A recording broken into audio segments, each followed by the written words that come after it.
Are there temporary bridges for me to use?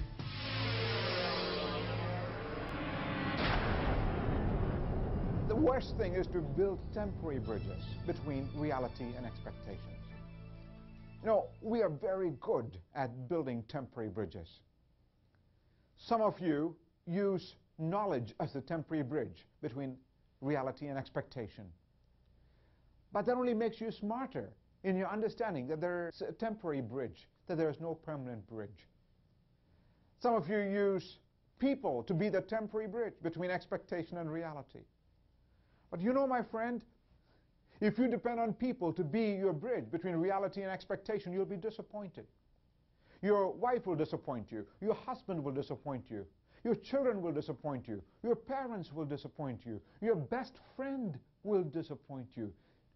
People are very weak temporary bridges. Yet others use money to be the bridge between expectation and reality. But money is not going to make an efficient, effective bridge simply because money continues to say goodbye to you. One of the richest men in the world was asked as to when he would define himself as rich. And he said, if I had $1 more, I would consider myself rich. Others use pleasure, the pursuit of pleasure, as a temporary bridge between reality and expectation. I can understand that. Pleasure gives you thrills for the moment. But pleasure functions like uranium isotopes with only half-lives. The next time you go after the same pleasure, you have to get deeper into it, and it's less satisfying.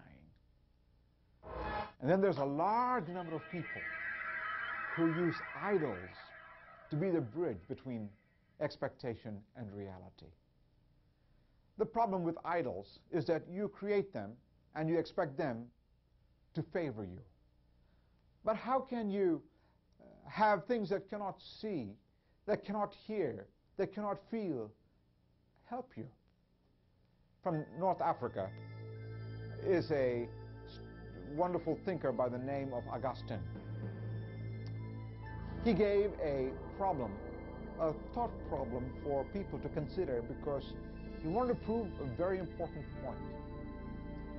He said, I want you to imagine that God appeared to you tonight and made a deal with you.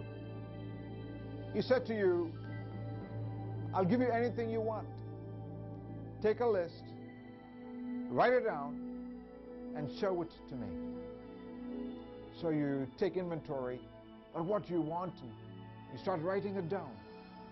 Say, I want a better life, I want a better car, I want a better house, I want a better spouse, I want better food, I want a better something. God looks at that list and says to you, you mean that's all you want? Really, you can have anything you want. Nothing will be prohibited. Nothing will be unconscionable. Nothing will be sin. You can really write whatever you want on that list. So you think for a little moment, you pull out your pen and you write a few more deeper things. You write, yeah, I want good health. I want long life. I want deep friendships.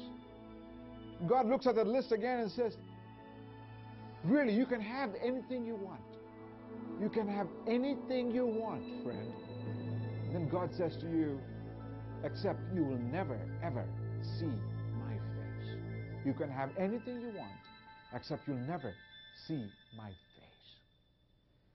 Did you notice how your surface desires leaped for joy when God said you can have anything you want? But then when He said you can't see my face, you will never see my face, your soul settled. There was a chill inside your heart. Augustine, the African, said that reaction shows that your ultimate, deepest need is for God Himself, because He's the only one who can bridge the gap between expectation and reality.